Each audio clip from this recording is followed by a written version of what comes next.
Welcome to The Valley's Voice, Arizona Live's Legal Truths.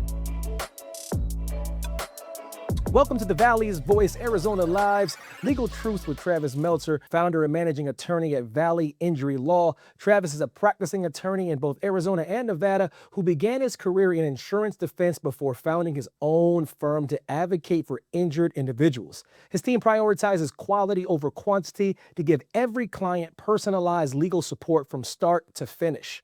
I'm Evan Mack, and today we're talking about what happens after an accident when the other driver doesn't have enough insurance or doesn't have any insurance at all. Travis, welcome back, brother. Thanks, man. Thanks to see you. Good to see you too. Travis, so what happens if you're injured in an accident and the other driver doesn't have any insurance? Well, yeah. So unfortunately, this does happen quite a bit. And if that does happen, that's when we turn to what's called first party insurance or your own insurance policy.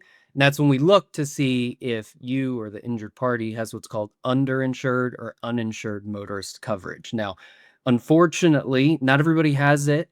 Everybody says I'm fully covered. And usually what that generally will mean is that you are legally fully covered. And especially here in Arizona, you are not required to have underinsured or uninsured motorists.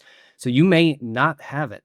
And so that's why people like myself or any of your insurance agents, make sure you ask. It may only be a couple bucks more a month, but I could tell you, especially here in Arizona, it's worth it. How common is it for drivers in Arizona to have little or no insurance based on what you're saying? Yeah, so it's unfortunately a lot more common than you think. In Arizona, the minimal policy is 25,000.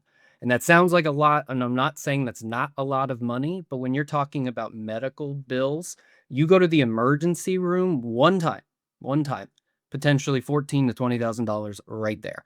And then that policy is done. And if you don't have underinsured or uninsured, you may be done. And that might be the only funds that you're able to get from that case. So really, it's one of those things where it's better to just be safe and sorry. Because here in Arizona, especially, we have one of the highest rates of uninsured drivers and probably even a higher rate of underinsured drivers, especially when the minimal policy limits are only 25,000. So it's one of those things where just protect yourself. So what do uninsured or underinsured motorist coverages actually do, Travis? What's the difference between them?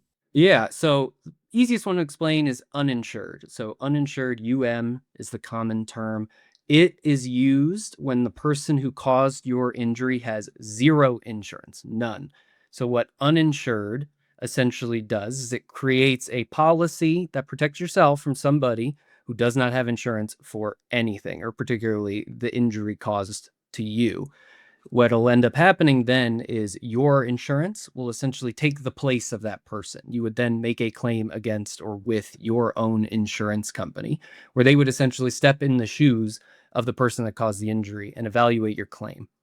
Underinsured is when the person who hit you does not have enough insurance. Using my example we just talked about, if they have 25,000 in policy limits and your injuries say are worth 50,000, what underinsured will do is they will, in theory, cover the remainder that was not covered by the prior person's insurance company. So essentially, they would take the 25,000 from the other insurance company and then evaluate your claim less the amount you had received. So it essentially creates a savings account or a safety net in the event somebody who hits you does not have enough insurance to cover the injuries that they cause to you. So it again, I'm going to stress this. I feel like I'm going to say it every question, Evan. Check your policy, because it's one of those things you don't think about, because in reality, knock on wood, you never need to call me and you never need to use your underinsured, but you might.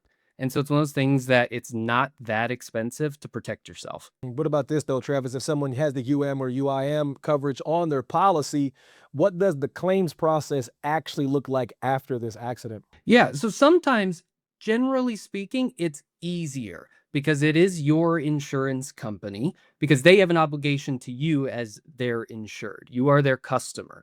That said, don't get things twisted. They're still an insurance company. They are still there to protect their money. I get this comment all the time from clients is, I don't want to make a claim against my insurance. I've been a valued customer. I've been loyal to them. Why would I make a claim? And I always compare it to when you're ordering food at a restaurant. When you order a cheeseburger and French fries, and you pay extra for the French fries, why in the hell are you not going to eat those French fries? So why wouldn't you use the underinsured that you're paying for? So ultimately, the claims process in theory is easier, but again, I want to stress to people, they are still an insurance company. Their job is to adjust or quote unquote devalue your claim to save them money. But ultimately, it is in theory easier because it's not as combative, it's not as adversarial. But again, they're there to protect their money and not help you. Can someone run into problems with their own insurance company during these kind of claims? Yeah, they absolutely can. Because again, what I said maybe 3 seconds ago is they're still an insurance company. And ultimately, they may have the same disagreements that they would have had if it was the other insurance company, because they will still do the same things that I've talked about before, where they will look at your medical bills, your medical records, whether it's reasonable and necessary for the accident itself. So they will still question everything. They will not just hand your money over, despite it being part of the policy that you are paying for. So that's something that people have a hard time coming to grips with because, look, I paid for this. Why can't I just use it?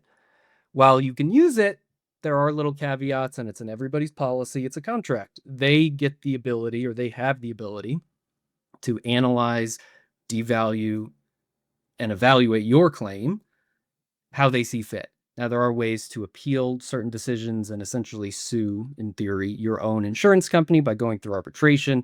So it can get messy. Most of the time it's not, but it's one of those things where, again, just look at it as any other insurance company. You are just a customer, you're a number to them, and it's a product that you already paid for. So I will always recommend it if you have to. From your insurance defense background though, Travis, how do these insurance companies how do they do this evaluation when it comes to claims, differently from ordinary liability claims? Yeah, I mean, ultimately, there's a lot of similarities, really, because again, their job is to evaluate your case. They, in theory, should maintain that same process no matter the claim, because then it creates consistency for them from claim to claim, third party, liability, first party, work comp, it doesn't matter.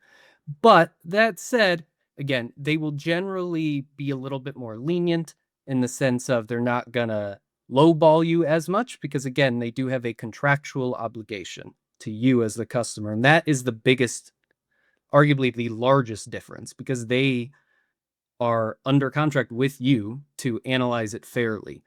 When it's the other way around, when it's come to liability, they have no obligation to you. Their obligation is to their insured.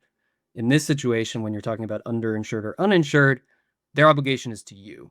So ultimately, the analysis is the same, but what I've generally seen is that their negotiating tactics are not as brutal. They're not as cold.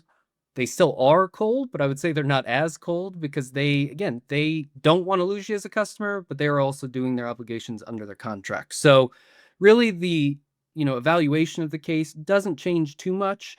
If anything, what it might do is it might change their overall outcome or at least overall process when it's not as adversarial. They don't want to get sued by their own customer. That's not a good look for them. So ultimately, they tend to be a little bit more malleable. The any kind of negotiation process becomes a little bit easier and a little bit more transparent, so that we know where they're coming from and they know where we're coming from. What mistakes can hurt these uninsured or underinsured motorist claims in your experience, Travis? Yeah, so ultimately a lot of the same things. I mean, first starts right if you don't have underinsured and uninsured. That's the biggest mistake that I would say over half the people make because it's not the cheapest insurance that you can get for your car because it costs a couple more bucks and it's technically not under the policy when you are quote unquote fully covered. Um, but when it comes to collecting and gathering items, it's the same process as the third party claims. If you don't call the police or we don't have a police report, it's huge because we, one, need to understand that there was somebody else that caused the accident. It wasn't just a single party or single car accident, but also that the other person doesn't have insurance. We still have to prove that in some shape or form. And generally speaking, what we need is the person that caused the accident, their information, their car, their policy, things like that, or with a police report that shows no policy. So police reports, again, very, very important. I know some people are nervous to call the police. There's sometimes issues, but ultimately just try If they don't show up, at the very least, what's created is called a CAD report that it can show that you called and show that you tried and that you reported the accident. Sometimes if it's a low injury or no injury claimed case, the police just won't show up.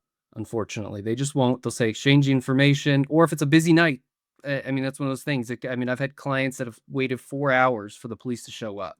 So it happens.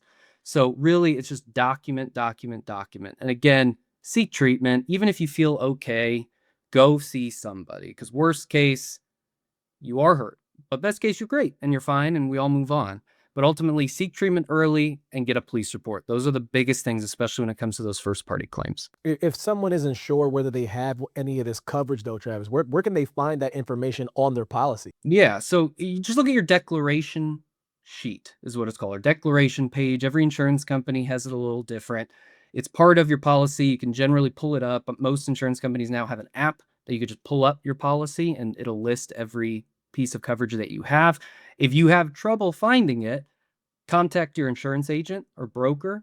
They will happily tell you, because let's be real, why wouldn't they want to sell you more product? So if you don't have it, there it is. Or just call us, call an attorney. I'll tell you right now, we do free insurance reviews or policy reviews all the time for people just to take a look, because it takes us 3 seconds because we know what we're looking for, right? And so ultimately, just look at your policy, your declaration page, and it'll list liability, underinsured, uninsured. So that's really where you'll find all that information. And to kind of close things out, Travis, how often do people discover they're underinsured only after one of these accidents? And what usually surprises them when they do? So unfortunately, it's almost all the time, because if you have a minimum policy or a minimum underinsured policy, it's very quick. And what surprises them most, honestly, is the cost of medical care and the cost of everything that happens related to an accident. I think it's something that people, I wouldn't say tend to forget, but medical care is not cheap in this country. It never is, it never will be, and I don't see it as stopping anytime soon. So ultimately, when you go to one doctor's visit or a hospital visit, do some physical therapy or care right after, you're already at approximately $25,000 in your medical bills. So it's gets eaten up very, very quickly. So ultimately, look at your policy, review it. If you can get underinsured and uninsured, if you can afford it, do it. It's worth every penny. It's good stuff. Travis, thank you for your time, brother. Thanks, Evan. Thank you. That's it for today's episode of the Valley's Voice, Arizona Live's Legal Truths with Travis Meltzer. If you've been injured and want a clearer understanding of what your case may actually involve, reach out to Travis and the team at Valley Injury Law for a free consultation at azvalleyinjurylaw.com. Thank you so much for listening, and be sure to like, subscribe to the show, and share this episode with someone who might need it. And we'll see you all next time. Thanks for watching. Be sure to hit that like and subscribe button and leave us a review in the comments.